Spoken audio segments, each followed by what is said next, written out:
Temperature sotto zero e gelate. Siamo venuti a chiedere a due realtà del Bassanese che danni hanno subito. Il meteo ultimamente forse ci sta quasi un po' prendendo in giro.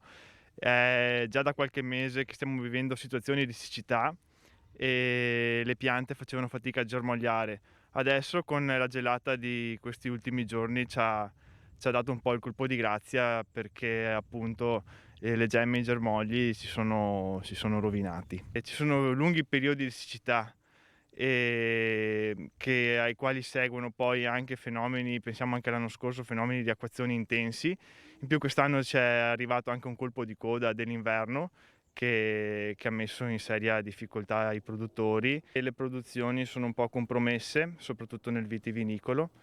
E per quel che riguarda poi la siccità che c'è stata negli ultimi 3 mesi, ecco lì magari mi sento di dire che forse è anche il caso di valutare di dare più possibile un'accelerata per quel che riguarda il progetto pluvio-irriguo, che quello davvero sarebbe manna dal cielo soprattutto per il settore dell'ortofrutta bassanese. Abbiamo zone in cui la temperatura è andata anche oltre i -3, -4 e di conseguenza ha colpito i germogli delle piante, soprattutto la vespaiola, che è una varietà relativamente precoce, di conseguenza ha completamente bruciato il germoglio. Le famose gelate primaverili sono abbastanza rinnovate.